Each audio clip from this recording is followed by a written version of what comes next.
So welcome back CA students. आपका equation का आज थर्ड एक्सरसाइज मैं स्टार्ट करने जा रहा हूँ और मैं आशा करता हूँ कि आपका दोनों एक्सरसाइज अच्छे से समझ में आ गया होगा और उसे आप अच्छे से कर लिए होंगे। ठीक है, तो जो हमारा जो तीसरा एक्सरसाइज है ये एक्चुअली दो वेरिएबल्स को लेकर है। ठीक है, जैसे कि आप अपना ICAI मॉड्यूल चेक करो, उसमें दो दो वेरिएबल्स के ऊपर ये सम है ना, है लीनियर इक्वेशन पर दो वेरिएबल को यूज़ करके बनाया गया है। तो दो वेरिएबल जब भी यूज़ करें ना, ठीक है, तो दो वेरिएबल जब भी यूज़ करें तो आप क्या करोगे, आप यहाँ पे उसे आप साइमल्टेनियस मेथड से सॉल्व कर लो। जैसे साइमल्टेनियस में एलिमिनेशन है, सब्स्टिट्यूशन है, क्रॉस मल्टीप्लिकेशन है, आप इस मेथड से सॉल्व कर सकते हो। ठीक है, तो आइए स्टार्ट करते हैं एक्सरसाइज सी। ठीक है, तो सबसे पहला क्वेश्चन मैं स्टार्ट करने जा रहा हूँ आपका। The solution of the set of equations 3x + 4y = 7। 3x + 4y = 7। ठीक है, इसे आप इक्वेशन 1 ले लो और नेक्स्ट है 4x - y = 3। ठीक है, इसे इक्वेशन 2 ले लो। देखो मैं पहले भी बोला हूँ ये बात, इस बार भी बोल रहा हूँ कि आप या तो सॉल्व करके आप निकाल सकते हो वैल्यूज़, और या फिर आप एक्स वाई का जो ऑप्शंस में जो वैल्यूज़ है आप उन वैल्यूज़ को एक्स वाई की जगह पुट करो और अपना मैच करो। अगर जो ऑप्शन में मैच हो रहा है वो ऑप्शन आप करेक्ट कर सकते हो। तो इस तरीके से भी आप आंसर कैलकुलेट कर सकते हो। ठीक है, तो पहले मैं आपको एक बार कैलकुलेट कैसे सॉल्व करना है वो सिखा रहा हूँ। ठीक है, तो चलो सॉरी, एलिमिनेशन मेथड से करते हैं इसे। ठीक है, तो पहला एक सपोज एलिमिनेशन में क्या करते हैं कि हम लोग किसी एक वेरिएबल को एलिमिनेट करते हैं, है ना। तो आइदर एक्स को करते हैं या वाई को करते हैं।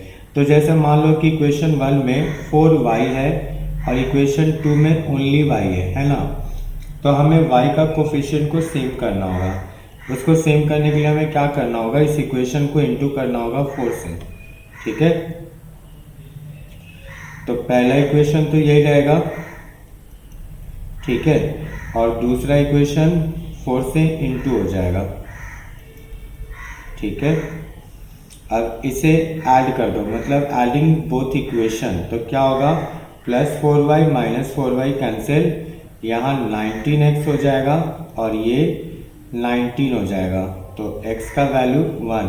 ठीक है, x का वैल्यू 1 आ गया। देखो इजीली आ गया, ज़्यादा हार्ड भी नहीं है ये। x का वैल्यू आ गया। अब हमें y का वैल्यू चाहिए, तो y के वैल्यू के लिए क्या करेंगे, 4x - y = 3 है।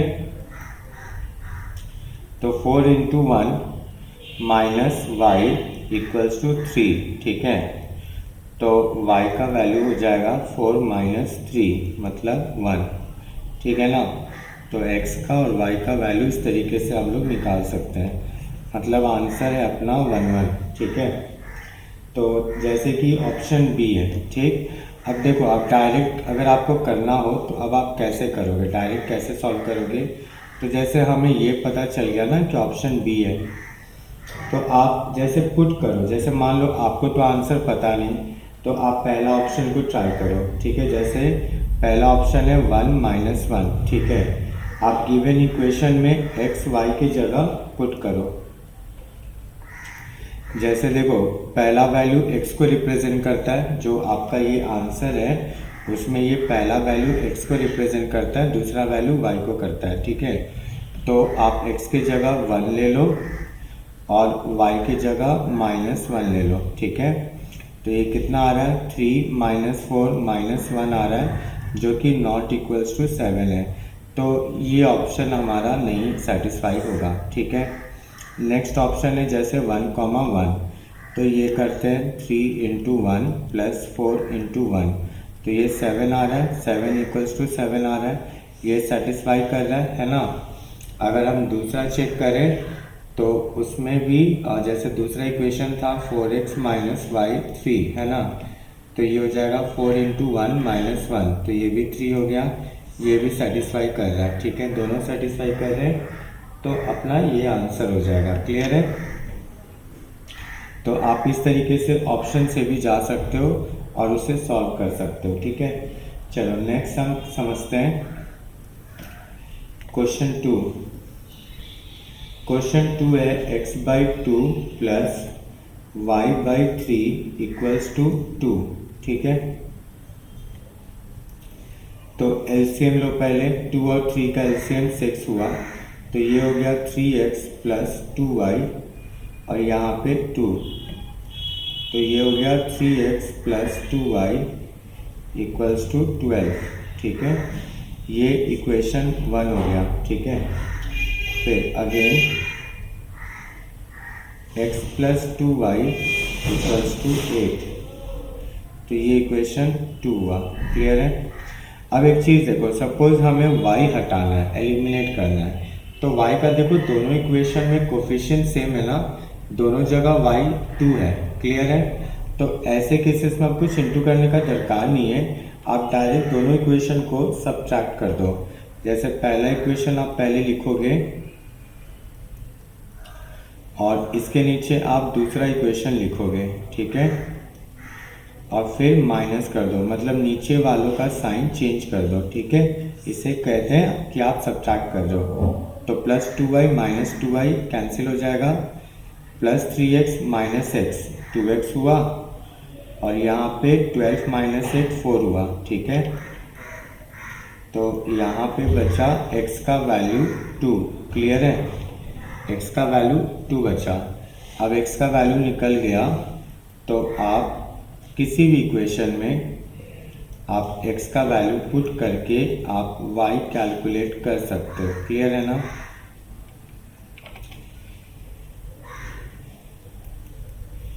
तो ये हो जाएगा 2y इक्वल्स टू 8 माइनस 2 मतलब 6, तो y का वैल्यू हो जाएगा 3। ठीक है, तो x का वैल्यू 2 हुआ, y का वैल्यू 3 हुआ।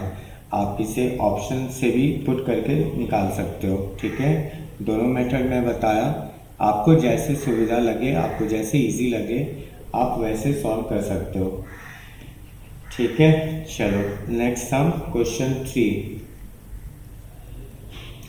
जैसे x/p plus y/q equals to 2 है। ठीक है, तो यहाँ पे एलसीएम लिए p और q, तो ये हो जाएगा qx plus py equals to 2। ठीक है, तो ये हो गया qx plus py equals to 2pq। ठीक है ना? तो ये आपका इक्वेशन 1 हो गया। अच्छा, आपका इक्वेशन 2 है x plus Y equals to p plus Q. ठीक है, ये आपका इक्वेशन 2 है। तो यहाँ पर देखो, सपोज आप y एलिमिनेट करना चाहते हो, तो यहाँ पर y के जगह p है और यहाँ पे y अकेला है ना, तो इसके साथ भी हमको p चाहिए, तो सबसे पहले इसे इंटू p कर दो। क्लियर है? सबसे पहले इसे हम इंटू p कर दिए। ठीक है, तो ये क्या हो जाएगा, अगर हम इंटू p कर रहे हैं इसको, तो ये हो जाएगा px plus py is equal P square plus P cube हो गया। अब देखो दोनों में y का कोफिशिएंट सेम हो गया है ना, तो अब इन दोनों इक्वेशन को सब्ट्रैक्ट कर दो। क्यों सब्ट्रैक्ट करेंगे? क्योंकि दोनों में y प्लस में हमको एक अपोजिट साइन क्रिएट करना होगा ताकि हम y को काट सके, एलिमिनेट कर सके। तो यहाँ qx plus P Y equals to 2pq ऐसे लिख सकते हैं, और यहाँ px plus P Y equals to P square plus P Q ऐसे लिख सकते हैं। नीचे का साइन चेंज। ठीक है, तो पी वाई अपना कैंसिल हो गया, तो ये हो गया Q x minus P x, और यहाँ हो गया minus P square plus P Q. ठीक है ना? देखो 2pq प्लस है माइनस pq, तो pq बचा। ठीक है, तो यहाँ अब देखो x कॉमन हो गया, तो q माइनस p, और यहाँ से p कॉमन करो। ठीक है, तो q माइनस p यहाँ भी लिख सकते हैं, मैं q को पहले ले रहा हूँ। ठीक है ना? तो इससे क्या हुआ कि q माइनस p कट गया, तो x का वैल्यू आया p केवल, ठीक है। अब x का वैल्यू अगर हमें मिल गया तो हमें y का वैल्यू चाहिए, तो अब यही x का वैल्यू आप पुट कर दो और y का निकाल लो, ठीक है। देखो आप यहाँ पे भी कर सकते हो, जैसे x का वैल्यू आपका p मिल गया, तो अब आप ये इक्वेशन उठा लो, x plus Y is equal P plus Q, तो x की जगह यहाँ पे ये वैल्यू पुट कर दो, ठीक है। तो यहाँ से p और p कैंसिल हो गया, तो y का वैल्यू आया q, ठीक है। तो ये आपका आंसर हो गया, x का वैल्यू p और y का वैल्यू q, ठीक है। समझे? सेम प्रोसेस है, मैं एक ही प्रोसेस से आपको सारा बता रहा हूँ ताकि समझ में आ जाए, और ऐसे ही आप करो, ठीक है। क्वेश्चन 4 जैसे देखो आप, 1/16x प्लस 1/15x, ठीक है, इक्वल्स टू है 9/20, ठीक है, ऐसे कर सकते हैं। और एक है 1/20x फिर माइनस 1/27y इक्वल्स टू 4/45, ठीक है ना। तो अब आप एक काम करो, लेट करो यहाँ पे 1/x को a, 1/y को b, ठीक है। देखो 1/x को हमने a लिया है, ठीक है। तो एक काम कर, अच्छा यहाँ पे प्रिंटिंग मिस्टेक है, थोड़ा स्लाइड प्रिंटिंग मिस्टेक है। देखो यहाँ पे ना x नहीं होगा, यहाँ पे y होगा एक्चुअली, ठीक है। तो 1/x को a लिए हम, तो ये हो गया a/16 और ये हो गया b/15, ये हो गया 9/20, ठीक है। अब इसे सॉल्व करो, तो 16 और 15, चलो एलसीएम में ये दोनों ही रहेगा, ठीक है, ऐसे लेते हैं। तो यहाँ हो गया 15a प्लस 16b और इधर हो गया 9/20, ठीक है। तो देखो ऐसे हम लोग काट भी सकते हैं, 5 4 जा 5 3 जा, ठीक है, और 4 से ये काट दो 4, क्लियर है। तो ये फाइनली इक्वेशन क्या बनेगा, 15a plus 16b is equal 4 3 जा 12 और 12 इंटू 9 कितना हुआ 108, है ना, ठीक है। तो ये आपका इक्वेशन 1 हो गया।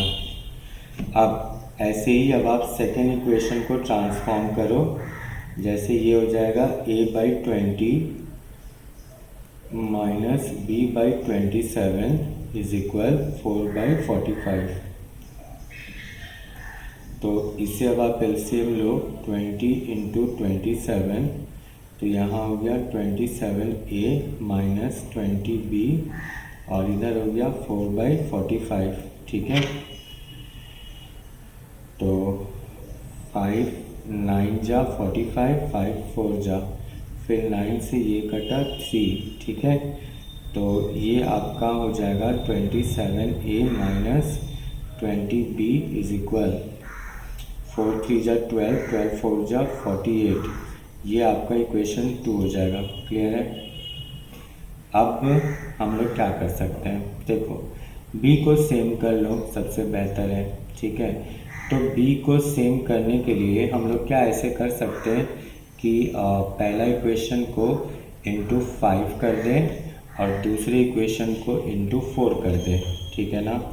तो इससे क्या होगा, देखो पहला इक्वेशन को इंटू 5 कर दिए, दूसरे इक्वेशन को इंटू 4 कर दिए, तो इससे ये होगा कि 5 से उसको इंटू करो, तो ये हो गया 75a, ठीक है, प्लस 80b, ठीक है, इज इक्वल 540, ठीक है। दूसरे इक्वेशन को 4 से कर रहे हैं, 108a, ठीक है, माइनस 80b इज इक्वल 192, ठीक है। तो अब इससे ऐड कर दें अगर हम, तो यहाँ देखो ये कैंसिल हो गया, यहाँ पे कितना हो गया 3 8 1 और यहाँ हो गया 2 3 7, ठीक है। तो ये हो गया 7, ठीक है ना। तो a का वैल्यू क्या हो जाएगा, a का वैल्यू हो जाएगा 732/183, ठीक है। तो ये से अगर हम कट करते हैं तो ये 4 आया, ठीक है ना, मतलब अपना a का वैल्यू निकल गया। अब अगर अपने को b का वैल्यू चाहिए, ठीक है, तो b के लिए आप किसी में भी पुट कर दो। जैसे मान लो कि इस इक्वेशन फोर्थ इक्वेशन को अगर हम लें तो 27 × 4 - 20b = 48, ठीक है। तो a का वैल्यू हमारे पास है, अपने को b का चाहिए, तो अब हम ये कर सकते हैं 20b = हो जाएगा 108 - 48, ठीक है। तो ये 60 हुआ, तो b का वैल्यू हो गया 3, ठीक है। तो a का वैल्यू और b का वैल्यू हमने निकाल लिया। अब हम क्या कर सकते हैं, जैसे हमने 1/x को a लिया था ना, तो यानी ये 4 हो गया, ठीक है। 1/x को हमने a लिया था यानी 4 हो गया, तो x का वैल्यू हो गया 1/4, ठीक है। वैसे ही 1/y को हम b लिए थे यानी 3, तो y का वैल्यू हो जाएगा 1/3, ठीक है। तो हमारा यही आंसर है, x का 1/4 और y का 1/3, ऑप्शन ए, ठीक है।